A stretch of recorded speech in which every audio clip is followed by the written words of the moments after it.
So what's transformer? Transformer in the simplest structure that you might know,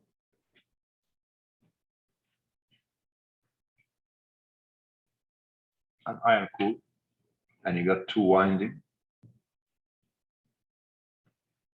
One, we call it the primary winding, and the second winding, we call it the secondary.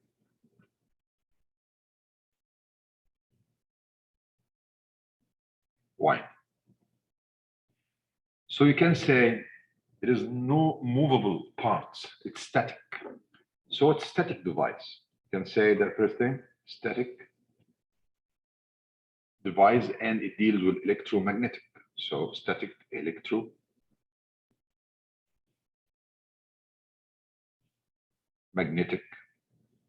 device. The two coils, they are coupled. Coupled by what? Coupled by the magnetic field flux. This is the thing that tying them together. So you can say that the coils are coupled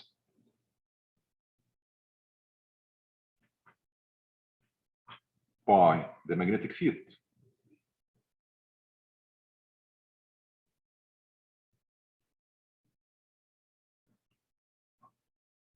What's the range of transformer?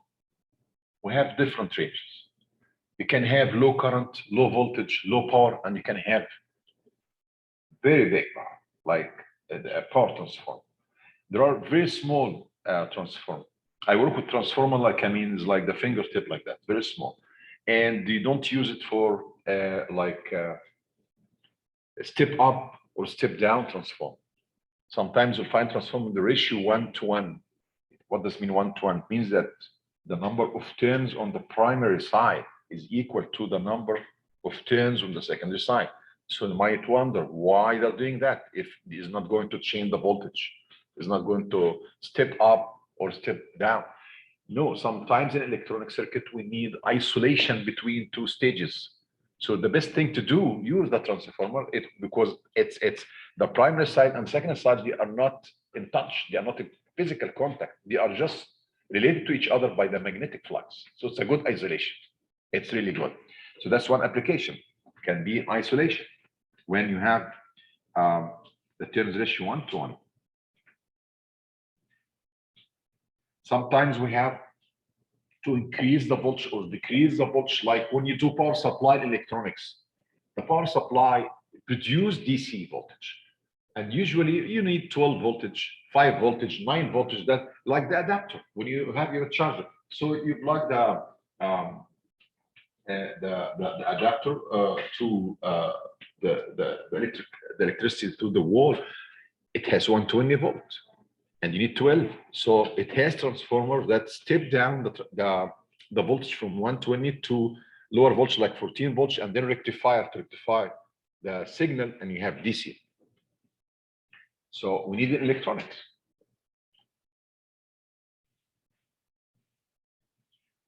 It's also using communication. And absolutely used in power. There are huge transformers, not like the one used in the house. Like one time I bought like a vacuum from Europe. It works in 50 hertz, and you have 60 hertz. It works in 220 volts, and we need 120 volts. So we got transformer to step down ratio 2:1, so it reduced the voltage to the half.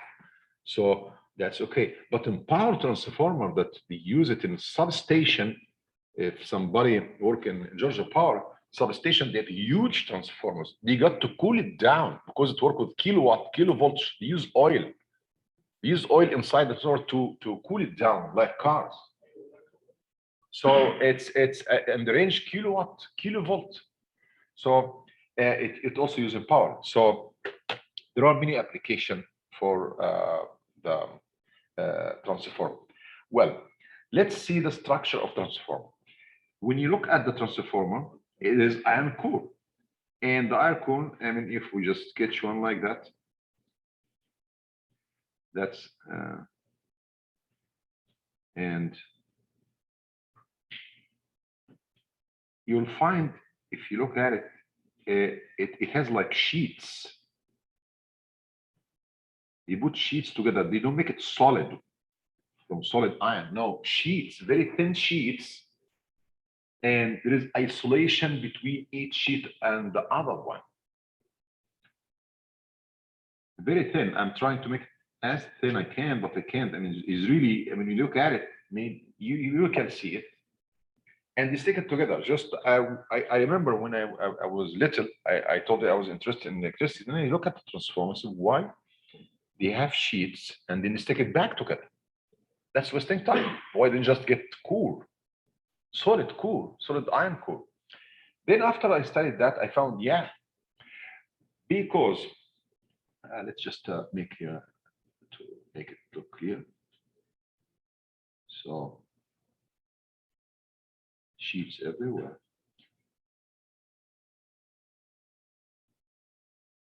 Then I found out that we have coil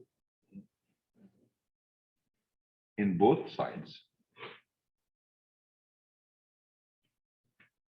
And we put the supply on one side. And then it produces current. And the current go in the coil only. Then there is flux. And the flux phi, it will intersect the other secondary where you are going to attach a load Z, call it Z2 for example. And what happened, the flux, as you see, it's already in the iron core. And because the flux is alternating with time, it's AC, it's produced by AC current. So the flux also is sinusoidal, as we explained in the last lecture. Phi maximum sino. So is it changing? And the iron core, it's conductor. So it will produce current in the iron core too. And it be like, I mean, inside in iron core, you find there are little currents everywhere in the iron core. They call it eddy current. It goes look like it, as you see, cycle eddy current. And this eddy current causes heat and wasted energy. So if you have core and the magnetic flux is changing, it's inside the core, it will produce current, EMF in the iron core, and the current will be high because the core, when it's solid, the resistance is very small, it's almost zero. So the current will be high, that it's produced in the core, which is wasted energy and produce a lot of heat. So when they make it sheet, thin sheet, they make the resistance very small. Because as you know, the resistance, the electric resistance, it's proportional with the length, with the cross-section area. So when you make it thin, the resistance will be very small. But when you make it thick, it will be easy for the electrons to go everywhere. The resistance will be very low. So that's a way to minimize the eddy current and at the same time minimize the loss, the energy loss. Of course, I mean, to make the sheet, still there is eddy current, but I mean, that's the maximum they can do. And that's why, I mean, they are making the cooling system for huge transformer. So that's one reason. And they make sure that every sheet of this iron sheet not touching the adjacent one, the next one. They just put it together and stick it. It will be the same thing because it will be attached. Then the resistance will be high. I mean low. No, they make isolation like varnish or something very thin, so it will not be touching. So everyone will be separate from that. So that's, I mean, why they make it in sheet or laminated iron core. Well, transformer, there are a lot of things we talk about, but just we'll start with the easy, simple thing, ideal transformer. When I talk about ideal transformer, we are going to ignore power loss transformer. We are going to ignore the magnetizing current. Just will assume everything is ideal and nice. And usually, as engineer, when you start to design or analyze anything, you don't take everything in details. You make your first analysis, you make everything ideal, and you get idea about the values you can obtain. And then when you go to the project and you want to design, then you start. But at least you have ideas, so you can change You don't waste your time making 1 hour analysis, and in the end, you find out that it's not working. You waste 1 hour, but 5 minutes, easy analysis, simplified system, that would be good. So I will first will look at this transformer. The turns, the number of turns on the primary side, we'll call it N1. And the number of turns on the secondary side, we call it N2. So, as we explained before, there will be voltage EMF produced across N1. By the way, the voltage here is called V1. And the voltage here is equal V2, AC, of course. But when I say the induced EMF, I'm talking the voltage across the winding. We talk practically, E1 is not V1 because there is resistance in the wire. But here we're going to assume no resistance, and we'll assume E1 is the same as V1. But E1 is the EMF produced in the coil N1. And the same thing, you got EMF produced across. And you can calculate the induced EMF in each winding using the equation we did before, that any induced voltage E will be equal the rate of a change of the flux linkage. That's, I mean, our. So if you talk about E1, so we are talking about flux linkage lambda 1. So what's the flux linkage in the first coil? It's, you know, that flux linkage in general, it's equal N times 5. You know that. So it would be equal to lambda 1, and N1 is a constant. We'll get it outside. All right. I'm sorry, that would be 5, N5. And you got to know that phi is the same for both windings, because we say that the magnetic flux is coupling both windings. So phi 1 is equal phi 2 if we also ignore the leakage in both. We talk about that. So that's E1. If you talk about E2, will be the same thing. Will be the rate of a change of the flux linkage in the secondary winding will be equal N2 d phi by dt. Here, if you divide E1 by E2, what you'll get? You will get N1 by N2, because d phi by dt, they are common, they are going to cancel each other. So E1. And if we assume that E1 and E2, like the voltage V1 and V2 at no load, or we can say V1 over V2 equal N1 over N2, if you talk about the root mean square, you can write E1 over E2 will be equal N1 over N2, because E1, as you know, we proved it before, is equal 4.4 N5, this equation we get. And then if you look for the maximum value, E max, RMS. So if you do root mean square, the top and the bottom, you cancel, will be E1 over E2 equal N1 over N2. And in ideal case, we can say V1 over V2. If we ignore all losses, you can say also V1. So N1 over N2, they call it transformer turns ratio. And they give it letter A, small a. Some books, they use letter N. So either if using A or N, whatever textbook you're studying from, it's called transformer turns ratio. Let's just write turns ratio. We're talking about transformer anyway. So that's, I mean, that. Okay, what about the current? Well, the current, if you look for the current, so you look for the MMF, magnetomotive force, or we call it F, if you remember. The magnetomotive force of the first coil, the primary, it's equal N1 times I1. And you look for that's MMF1. For the secondary, MMF2, which is, we can call it F2, is equal N2 I2. And since both are equal in both sides, so you can say that N1 I1 is equal into I2. They are producing the same flux is common. So if you divided I1 by I2, it's sinusoidal also. It'd be equal to N2 over N1. And if you are using root mean square, I1 over I2 will be the same, equal N2 over N1. It's opposite to the voltage. So it's equal 1 over A. So now we got two things. There's a ratio between the currents and ratio for the voltage. I'd like to put both in one equation. So I will say that V1 over V2 is equal I2 over I1 equal A. When I was doing it, I don't like to have many forms. So I put them together like that. I flipped I1 and just to make everything equal A, so I know. So V1 over V2 is equal I2 over I1 equal A in ideal transform.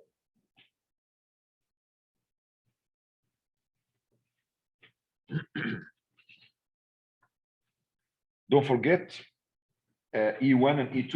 We did it in the last lecture.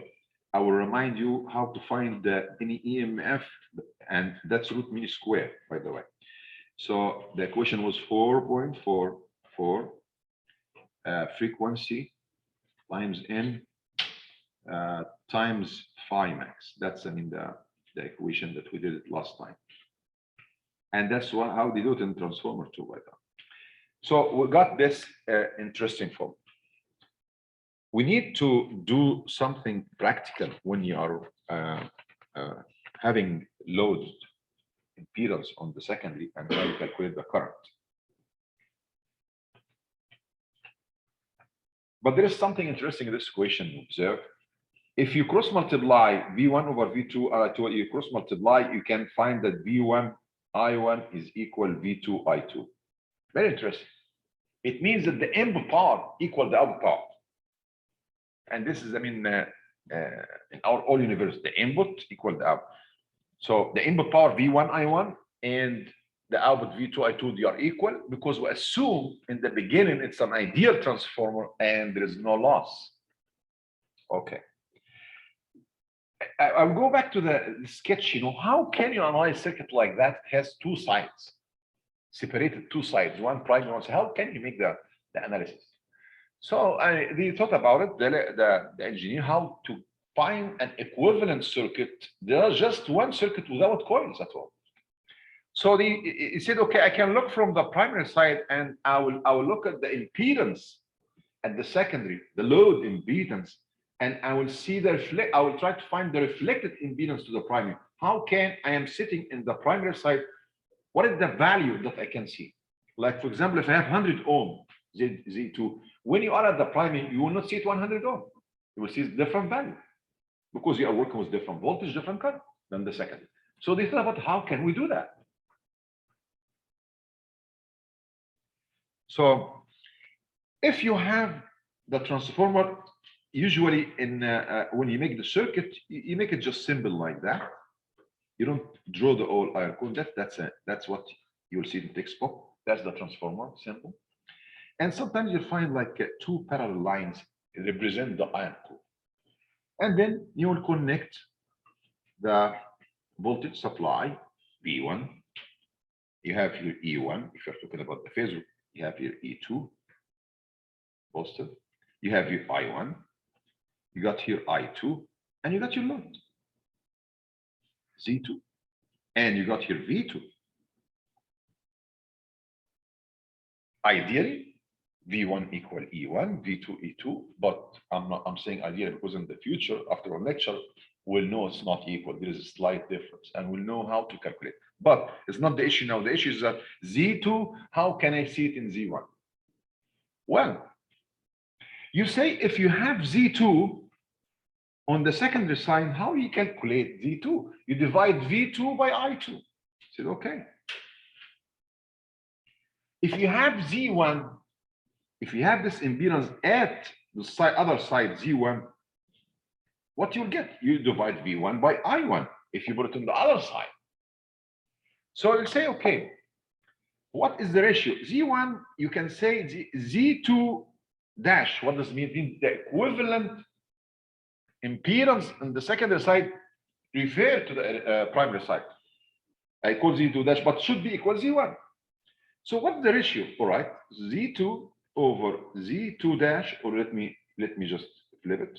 What is the ratio between Z2 dash by Z1 Z2? Remember, Z2 dash it's Z1. It's the impedance in the primary side, the equivalent impedance in the primary side. You have the equation Z2 dash equals Z1, V1 over I1. And Z2 is equal V2 over I2. So it means V1 over V2 times I2 over I1. V1 over V2 equals the turns ratio A. I2 over I1 equals the turns ratio A squared. So when you want to transfer the impedance from the secondary side, Z2, to the primary side, you just multiply by A squares, by the turns ratio squares. And that's the proof. So you can say Z2 dash is equal A squared Z2. And remember, A squared is the turns ratio, N1 over N2. When I was a student, I didn't like the formula. However, it's really easy and nice. Because when they start give us some problems, then you find them in one time from primary to secondary, second to prime, one multiplied by A squared, divided by 1 A squared, and mistakes. Then I found some. If you are going to move from Z2 to the other side, the turns ratio is N1 and here is N2. So just I remember, if you move from Z2 to the other side, I multiply the N1 in the top, N2 in the bottom square. And that's what I found. I found that if you are moving Z2 to the other side, you can write Z2 dash is going to be here, is equal the original one Z2, and I'm moving to where? To N1. So N1 in the top, N2. Because you'll find other problems, you have it, the load on the primary, and you'll move it to the second. Then it will tell you A over A squared, and then after a while, believe me, I mean, this is my experienced student, you'll forget is A N1 over N2, N2 over 1. I forget about A, except only when they mention the problem. But I prefer to using N1 and N2.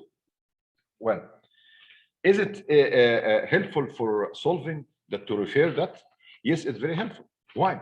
Because simply, I mean, when you have this circuit and you want to find the equivalent in the primary side, you move everything there, that's the equivalent circuit, to be like that. You have Z2 dash and you got V1, I1, and here you go, circuit. Very simple circuit. No two coils, nothing. That's the equivalent. And then you work. But you have V1, not V2. Let's take one numerical example. And it's a good example.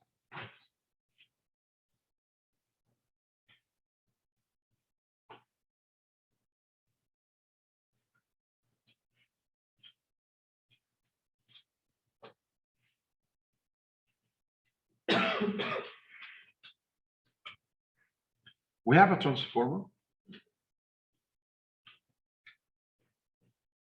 as secondary and primary.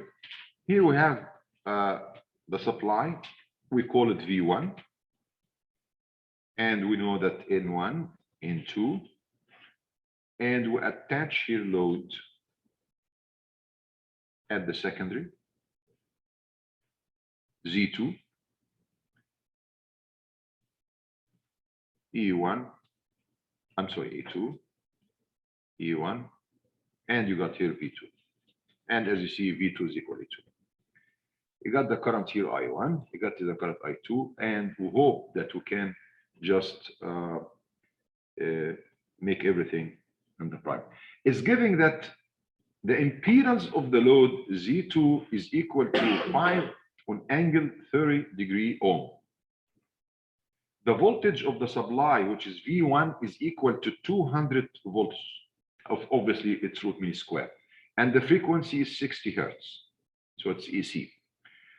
The ratio between N1 and N2 was given on the transformer 150 to 75. The question is, calculate the following.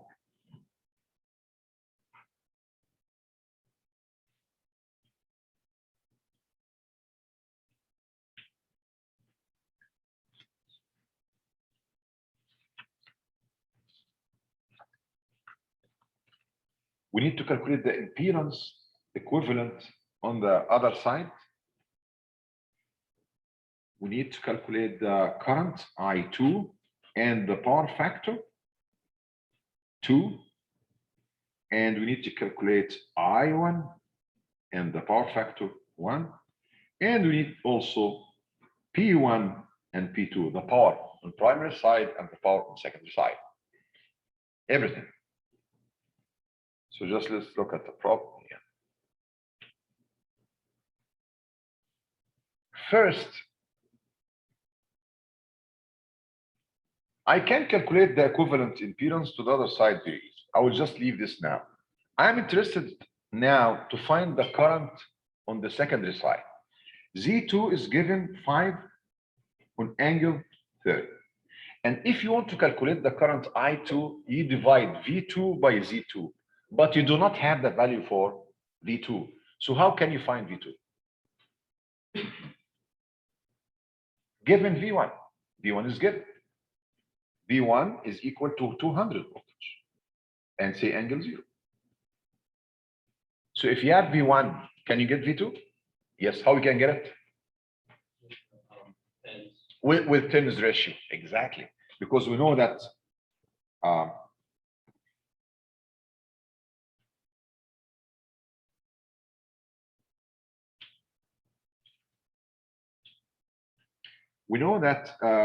V1 over V2 equal the turns ratio equal N1 over N2. And I know N1, N2 is given here, 150 over 75, which is equal to 2 to 1. And V1 is given, so I need V2. So actually V2 will be equal to half V1. Step down transformer. When the turns ratio is less than 1, we call it stepped up.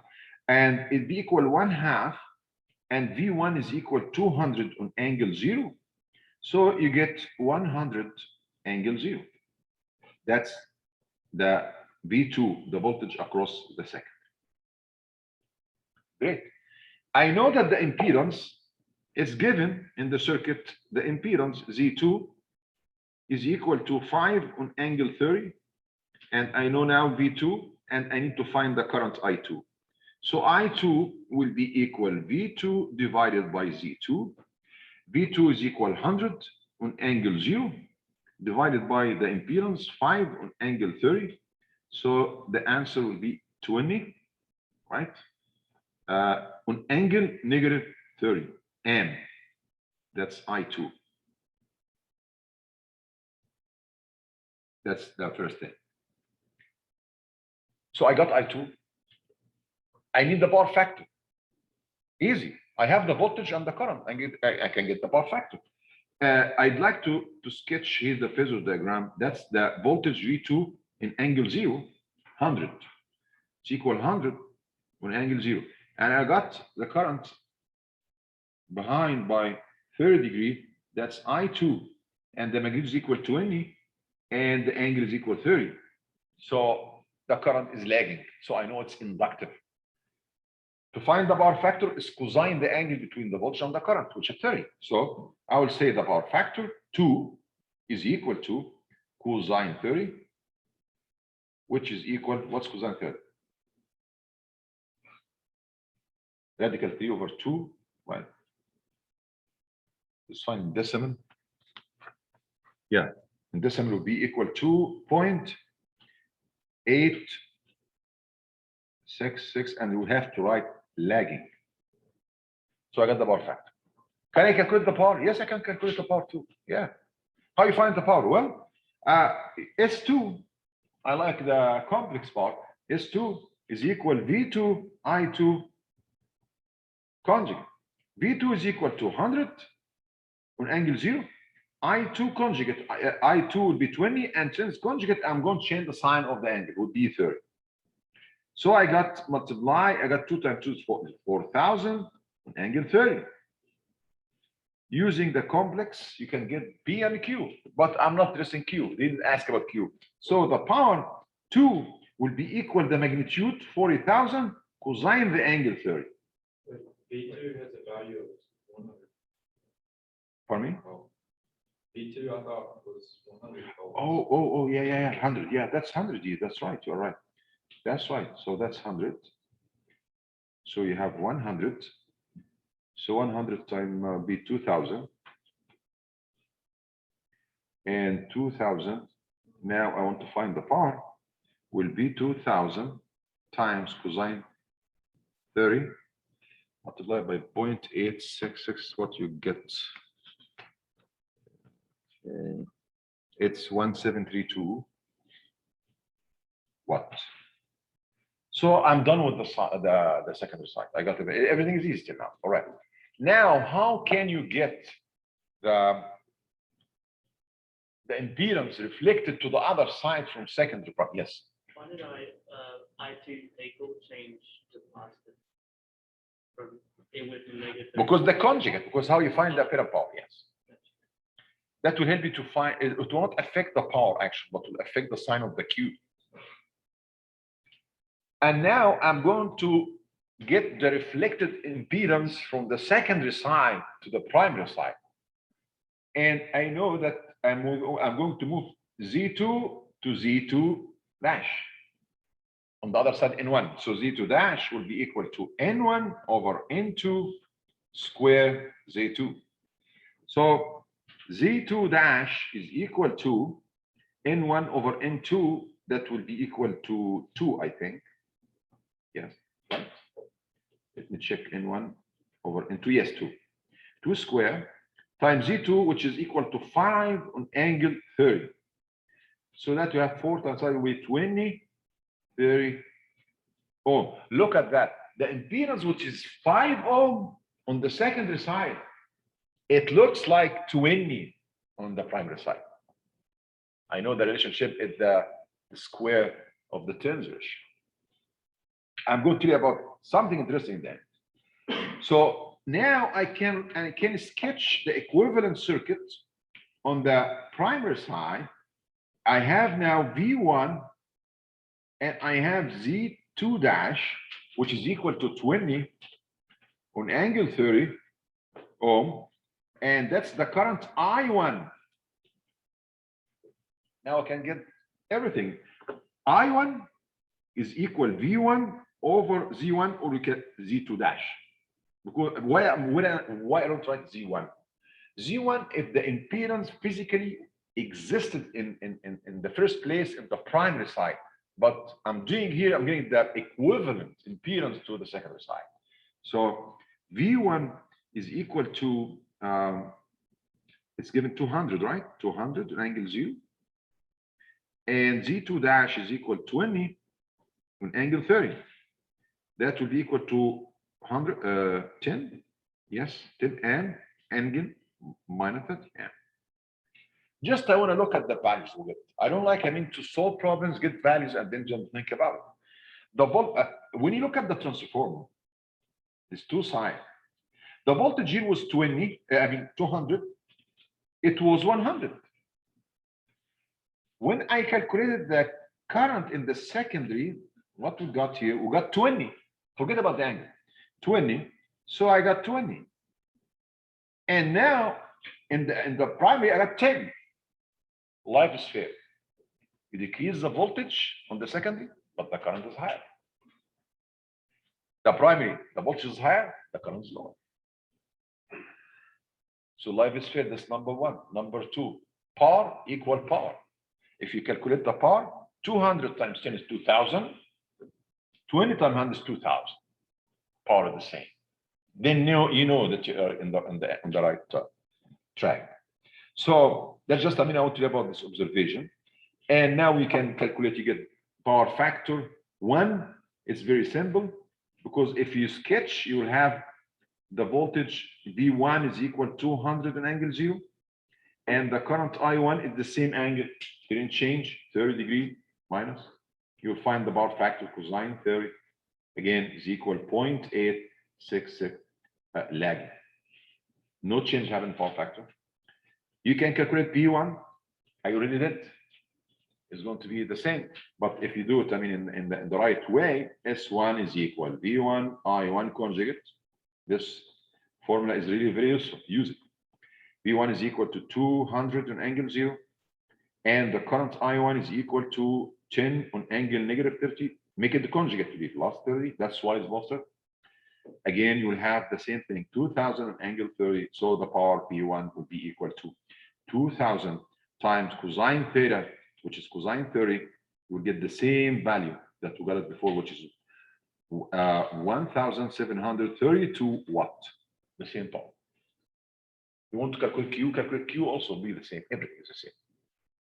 And usually transformer, the rated value that and the metal plate on the transformer give you the voltage, turns ratio, and the VA, the apparent power as a magnitude. Because the power factor depends on you, and the load that you're going to use. What the ratio between R and. Do you have any question? That's the ideal. We are going in detail later, not today, of course. But I mean, just I will give you a quiz. It doesn't take more than 5 minutes. Because I mean, I don't want to miss the fun. This is the last lecture before the exam, so I want you to enjoy it. That's transformer. And you have the load.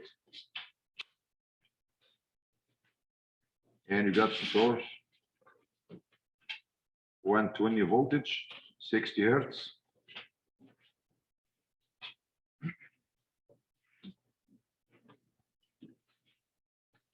And the load resistive 10 ohm. And the turns ratio 100 to 10. The question is, find I1. That's it. Find I1. See, I told you it doesn't take more than to make sure that you got everything. You can solve this by two methods. Let's first, I mean, you'll do the method reflected impedance. So that's your Z2. So we'll say that your Z2 is equal 10. So your Z2 dash will be equal to 10 times 100 over 10 square. It means 100 times 10 would be 1000, right? So that's 1000 ohms. So you have 1000 ohm, and you got the voltage is equal 120. You want the current I1, so you divide I1 is equal 120 divided by 1000. So it will 0.12 amp. Done in 1 minute. Another way, that's what I'm saying. I mean, if it take more than 1 minute, you will be in trouble in the final exam. Because I depend on that you are looking for the symbols. Another way, when you look at the voltage here, you can get the voltage, right? Because you have like 120, it will be over 10, so you have 12 voltage here. If you divide 12 by 10, what you get? And what's the relation between I1 and I2? A, right? Which is 10. Divide 110 by 10, what you get? 0.12. These are the two methods. How long it take? 1 minute. 2 minutes, you're too late. All right? Enjoy it. Well done. Basically, when we solve problems